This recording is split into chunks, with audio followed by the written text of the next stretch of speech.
Hola amigos, me da mucho gusto presentarles el segundo video que agregamos a este canal de YouTube en su sección de espacio interdisciplinario.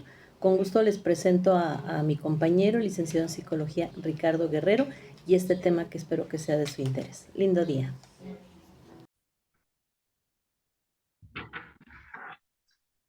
Con el gusto de seguirlos saludando, qué bueno que nos estén acompañando todavía por aquí. Damos paso a la siguiente ponencia. Ha sido hasta el momento un día muy productivo y espero que nos sigan acompañando el resto de la tarde. Tengo el gusto de saludar ahora al licenciado Ricardo Guerrero Cabrera.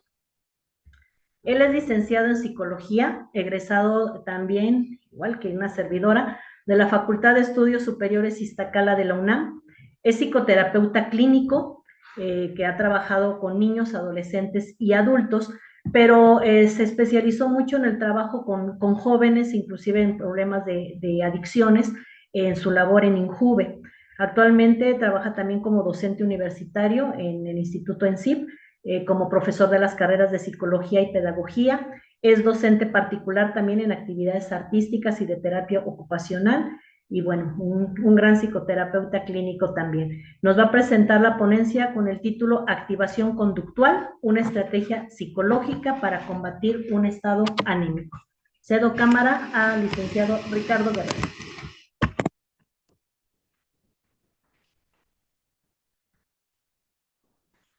Que sí suena muy bonito todo lo que...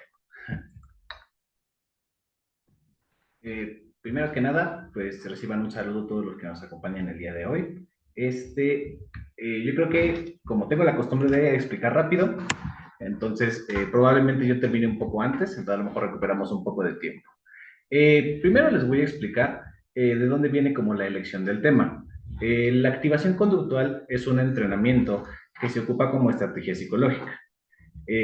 Ahorita les voy a explicar un poco más por qué, pero la razón de elegir esto como un tema para esta ponencia va un poco más de la mano para poder brindar una herramienta a las personas a lo mejor que la puedan llegar a necesitar. Si bien este es un conocimiento que podría considerarse especializado para un psicólogo, pues no está de más que quizá personas que no tienen como la formación o que a lo mejor sí la tienen pero tampoco conocen esto, pues puedan llevarlo a cabo. Entonces, primero que nada, vamos a aterrizar un poco los conceptos, que es lo que vamos a ocupar durante nuestra ponencia. El estado anímico se puede entender también como aquella disposición que nosotros tenemos para afrontar las situaciones de la vida. Si, por ejemplo, nosotros vemos a un niño pequeño, usualmente siempre van a ser sonrientes, van a estar muy animados, eufóricos. Su estado anímico tiende a ser positivo. Sin embargo, con el paso del tiempo, cuando crecemos, debido a cuestiones que nos pasan, debido a situaciones de la vida, nuestro estado anímico fluctúa entre ser bueno, neutral y negativo. Sin embargo, siempre pueden ustedes ver en su propia persona, incluso si ustedes se ven al espejo, van a sentir eso, esa disposición que ustedes pueden llegar a tener ante las situaciones de la vida.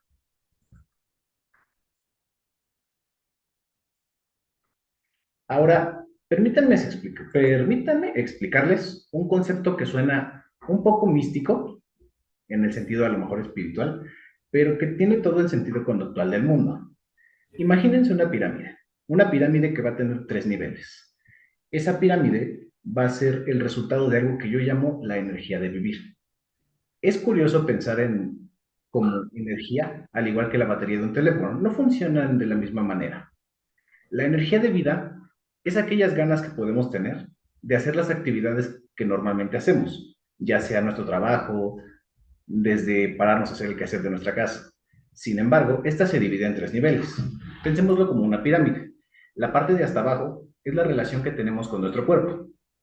Piénsenlo así, no es lo mismo la relación que una persona va a tener con su cuerpo si hace ejercicio, si practica algún deporte, si a lo mejor desde ir, no sé, a zumba, desde ir cualquier actividad física, a una persona que a lo mejor trabaja, pero no realiza ningún esfuerzo físico. Cuando nosotros hacemos ejercicio, sucede algo en nuestro cuerpo, tiende a sentirse activado. Es decir, si hacemos un esfuerzo, nuestros músculos se van a sentir un poco más vitales, no nos vamos a sentir tan apagados de repente cuando despertamos y vamos a tener una mayor actividad muscular y evidentemente circulatoria. Por lo tanto, podemos sentirnos con un poco más de disposición para trabajar. No sé si alguno de los presentes alguna vez, por ejemplo, haya tratado de empezar a ir al gimnasio. La primera semana en la que tú vas al gimnasio es una que la resiente mucho, porque los primeros días vas a sentir mucho dolor, mucho cansancio, y te van a dar ganas de ya dejarlo ahí. Sin embargo, si tú eres persistente y continúas, vas a empezar a notar una mejora en esa condición. Pero nuestra relación con nuestro cuerpo no es suficiente, porque nosotros no vivimos para nuestro cuerpo. De hecho, a veces lo tratamos muy mal. Sin embargo, como seres sociales, también tenemos que aprender a vivir con otros iguales. Y en ese sentido, es muy importante aprender a cuidar la relación que tenemos con otras personas. Imaginen lo siguiente. Imaginen que están en un muelle, parados frente al amanecer, y ven un barco que se está alejando de ustedes. Y en ese barco van las personas que ustedes conocen. Tan solo pensar en que en algún momento ese barco lo van a dejar de ver y se alejan hasta ya ni siquiera estar en su visión, da miedo, porque a veces en la vida solemos dejar de lado algunas relaciones con algunas personas, sea por cuestiones a lo mejor de que nos separamos porque dejamos de estudiar, de que ya no nos volvemos a ver debido a situaciones externas, pero aprender a tener un buen círculo social también nos va a brindar un poco de energía de vida. Por último, y una de las más complicadas, es la relación que tenemos con nosotros mismos. Y no físicamente hablando, sino más en un sentido de cómo nos percibimos, de cómo quizá nos percibimos en un sentido más filosófico, pero si la percepción que yo tengo de mí es, si acaso, no agradable, pero neutral, no va a generar ningún efecto negativo en mí. Sin embargo, es muy raro y no solemos darnos el tiempo a lo mejor de justamente saber cómo es la relación que tenemos con nosotros mismos. En el concepto, por ejemplo, de la autoestima, muchas veces, a veces se nos da la idea de que tenemos que aprender a amarnos, pero yo creo que para aprender a amarnos primero tenemos que aprender a lo mejor a no caernos mal, a no desagradarnos, a aprender a aceptarnos y posteriormente quizá podamos buscar algo más positivo en eso. Pensar en esto por separado, ya por sí mismo, da la noción de que justamente esto pues te haría sentir mejor al momento de tenerlo, al momento de vivirlo. Pero, pues incluso a veces eso no es suficiente. Pues ahora siguiente.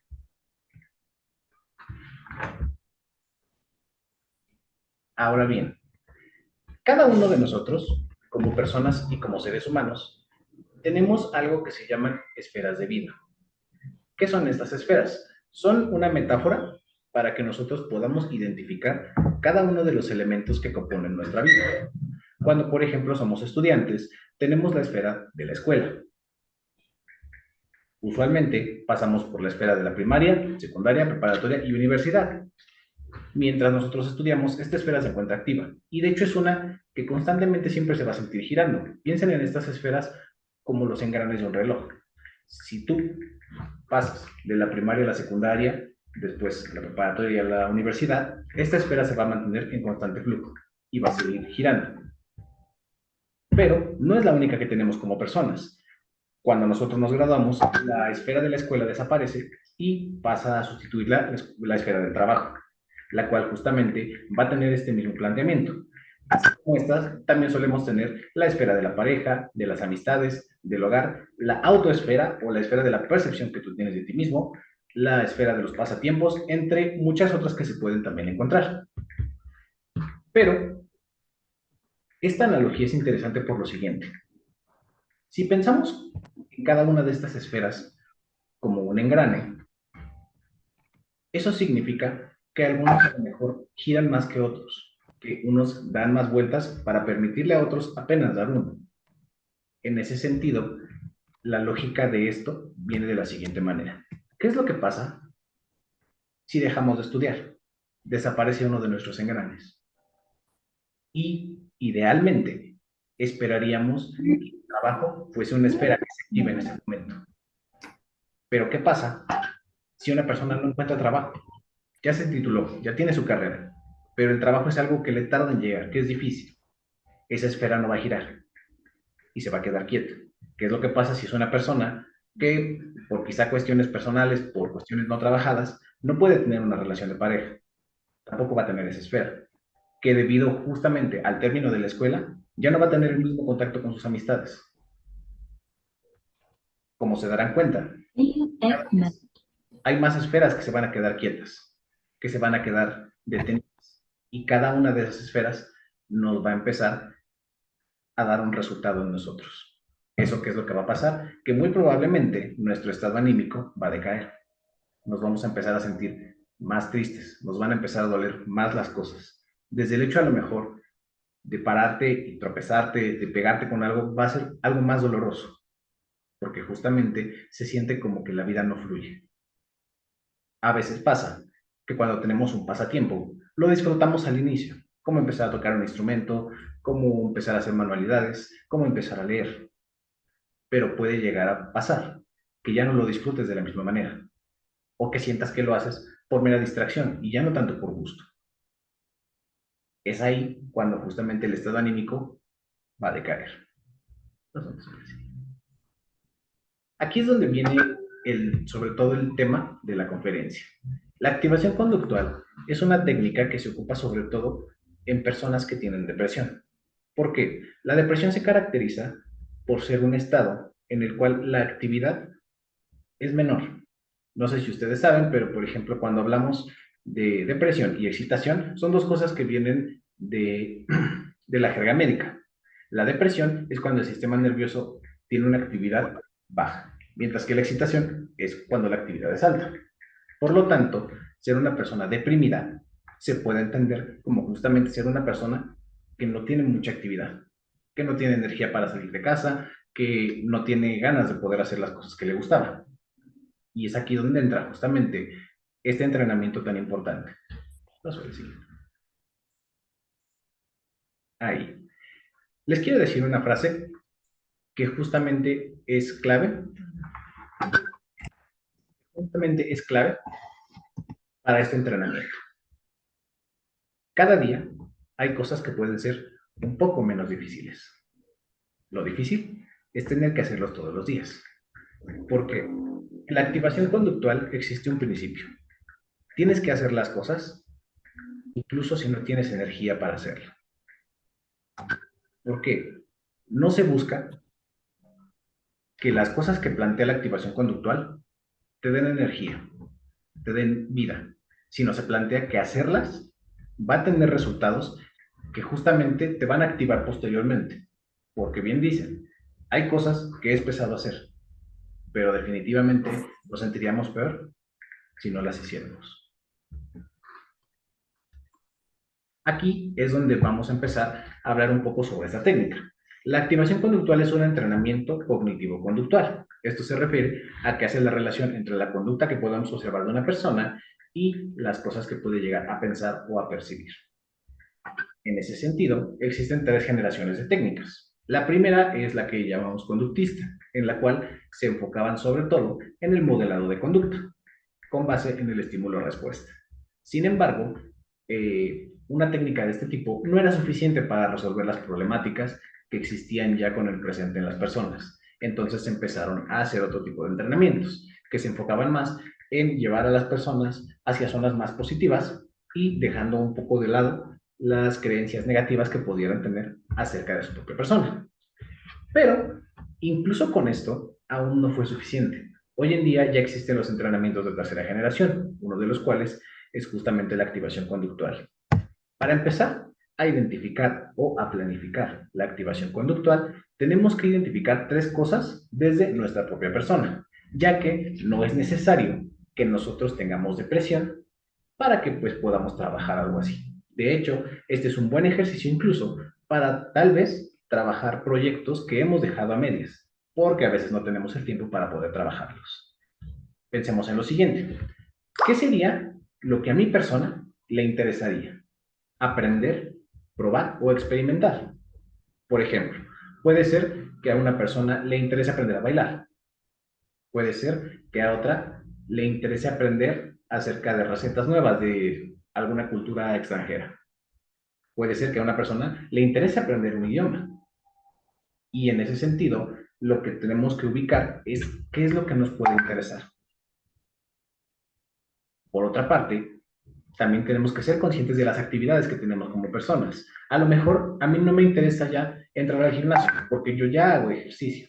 Sin embargo, es importante saber qué actividades hacemos, porque a partir de ahí también podemos expandir o profundizar en las cosas que nosotros ya realizamos para poder encontrar algo que nos pueda activar. Y por último, tenemos nuestras habilidades. A lo mejor, en otro ejemplo, una persona es buena para los deportes de contacto, pero eso implicaría a lo mejor que también tendría facilidad para aprender a bailar. A lo mejor una persona es buen escritor y eso significaría que puede mejorar sus habilidades de redacción académicamente o incluso hasta plantearse escribir un libro. En ese sentido, es como debemos triangular estas tres cosas. No para que las tres estén conectadas, sino para que a lo mejor la activación pueda tener tres vías de trabajo diferentes. Y posteriormente, que existan más elementos con los que podamos apoyar a las personas o incluso con nosotros mismos en personas, podríamos decirlo, saludables, en un sentido anímico, pues todavía podamos incluso encontrar más áreas potenciales en nosotros. Ahora bien, si alguna vez ustedes tienen la curiosidad de cómo realizar esto, yo les comparto esta pequeña tablita, porque a pesar de parecer un entrenamiento complejo, lo único que hay que saber hacer es plantear las cosas de la manera correcta. La tabla va a tener 4 columnas. La primera va a ser la actividad. En un momento más les pondré un ejemplo para que lo puedan ver más claramente. La actividad es justamente aquello que vamos a realizar, ya sea desde tomar una clase de algo, aprender algo, reforzar algo, retomar alguna actividad que a lo mejor antes hacíamos, pero que dejamos por a lo mejor cuestiones de distancia, tiempo, dinero, entre otros. La frecuencia, entiéndanla como lo siguiente. ¿Qué tantas veces lo voy a hacer en un periodo de 7 días? Es decir, una semana. Puede ser, si a lo mejor lo que yo quiero hacer es empezar a comer más saludablemente, voy a tratar de empezar a hacerlo 2 días a la semana. ¿Por qué 2 días y no 5? Porque considerar que tienes que hacerlo ya perfectamente de inicio puede ser algo complicado. Entonces es mejor empezar gradualmente. Empezamos con algo sencillo como 2 días, intentar cocinar algo con más verdura, algo más saludable, informarme más un poco como de comidas más saludables y en los demás llevo los días normales. Posteriormente quizá después yo pueda agregar un tercer día o incluso ya los 5. Pasamos de ahí al plazo. El plazo y la frecuencia pueden parecer lo mismo. La única diferencia es que el plazo es un periodo de tiempo establecido que yo voy a decir, durante este tiempo lo voy a hacer, para poder observar qué resultados tengo. La frecuencia es solamente en un periodo de una semana, mientras que el plazo puede ser de 1 hasta 6 meses, dependiendo del tipo de actividad que tengamos planeado. Por último, tenemos el objetivo. Evidentemente, si yo les digo quiero aprender a bailar, pues mi objetivo sería pues poder bailar. Pero no se basta con eso. Podemos encontrar muchos más objetivos en esa actividad. Aprender a bailar, quizá también, por ejemplo, nos daría un poco más de confianza en un ambiente social. Quizá, por ejemplo, tenemos pareja y a nuestra pareja no le gusta bailar, pero nosotros no sabemos. Entonces, nuestro objetivo puede ser, en una fiesta, justamente, pues, poder sacar a bailar a mi pareja. Por otra parte, también sería hacer ejercicio. Quizá también sería otra actividad que me permitiría ampliar mi círculo social. Es decir, el punto del objetivo no es establecer uno solo, sino saber qué es lo que me puede brindar esta nueva actividad que yo estoy pensando. Pasamos al siguiente. Aquí les pongo algún ejemplo. En el primero, justamente tenemos la actividad de tomar clases de baile. La frecuencia, esta se puede ver limitada, porque al final del día existen academias, pero no son academias como de toda la semana. Y también tenemos que hacer ajustes en cuestión de horarios, en cuestión de dinero, si en el caso tenemos que pagar alguna cuota. El plazo, por ejemplo, es de un mes, pero ¿por qué un mes y no más? No considero que un mes sea suficiente tiempo para aprender a bailar, por supuesto. Sin embargo, sí para que tú veas a lo mejor si la actividad te está resultando gratificante, en algún sentido, sea social, físico, de ejercicio o demás. En este caso, en la de abajo, tomé un ejemplo de una alumna que justamente en este momento yo también les estoy enseñando entrenamientos conductuales, en el cual ella me decía, mi actividad es tener hábito de lectura. Mi frecuencia es, quiero terminar un libro por mes. El plazo es hasta que tenga el hábito. Y el objetivo pues era leer más.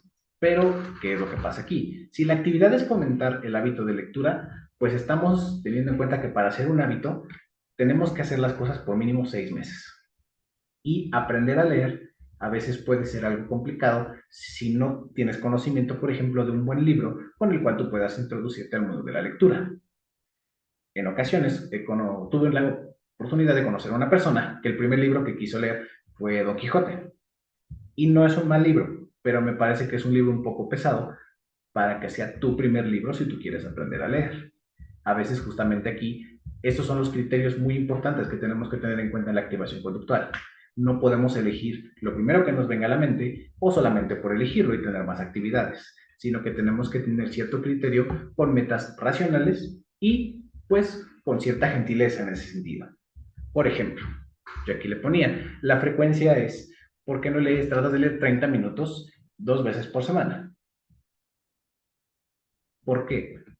Porque si tratamos de hacerlo diario, nos puede llegar a ser cansado. El plazo puede ser, si durante un mes tuve la oportunidad de leer 30 minutos al día, 2 veces por semana, pues ahora sí lo puedo ir aumentando gradualmente. O incluso si es una persona que logra encontrar un libro que justamente conecte con su persona, ya ni siquiera creo que vayan a ser 30 minutos, sino que va a acabar el libro y pues se va a seguir derecho.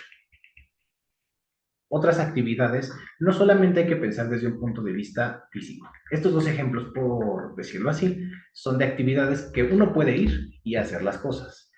Pero otro ejemplo de actividad que podrías hacer de activación conductual es la meditación, la reflexión, el entender cómo te sientes, por qué te sientes así, aunque ahí tendríamos que justamente ajustar la frecuencia y el plazo, a dependiendo a lo mejor lo que uno quiere lograr. Y aquí no queda la técnica, todavía nos queda un punto más importante. Esto suena complicado, pero lo voy a explicar de una manera muy sencilla. ¿Qué es el análisis de contingencias? ¿Han escuchado la palabra contingencia? Desgraciadamente, pues las contingencias ambientales que hemos vivido en los últimos años. Pero, ¿qué significa contingencia? Una contingencia es la probabilidad de que algo suceda. Es decir, la contingencia ambiental es la probabilidad de que exista una cuestión climática negativa para nuestra salud. Pero, ¿por qué esto es importante para la técnica de activación conductual? Esta es una técnica que lleva mucho tiempo, que requiere sobre todo de una experiencia cuando se hace un acompañamiento a otra persona. Pero, ¿qué es lo que sucede? Si yo le digo a una persona, la actividad que vas a hacer es aprender a bailar, ¿qué es lo que pasa si va, pero no resulta ser una actividad positiva? No hay que descartarla inmediatamente, sino lo que se hace es un análisis de las situaciones que a lo mejor le dificultan o complican a la persona poder llevarla a cabo. Puede ser que a lo mejor sí quiere aprender a bailar, pero algunos de los compañeros que puede encontrarse en la clase no sea del todo de su agrado. Puede que los horarios sean un poco pesados, entonces termine a lo mejor muy tarde o que sea muy temprano y que esté llegando tarde. Puede que el costo de las clases no sea uno que la persona se pueda costear. Entonces, lo que ahí tenemos que hacer es un análisis de todas las posibles variables que pueden afectar a la persona a realizar esta actividad. Y entonces hacemos un filtraje para poder encontrar opciones que se ajusten o que acomoden más a la rutina de esta persona. Eso es un análisis de contingencias, es decir, análisis de todas las cosas que pueden llegar a suceder, tanto positiva como negativamente. La activación conductual se sugiere, sobre todo en pacientes con depresión, pero como les comento, cualquiera lo podemos hacer. Y nos sirve para a lo mejor retomar proyectos que antes teníamos. Si en algún momento querían aprender, no sé, a tocar la guitarra, no es tarde, sino que tenemos tiempo. Bien dice una frase. El mejor momento para plantar un árbol pudo haber sido hace 20 años.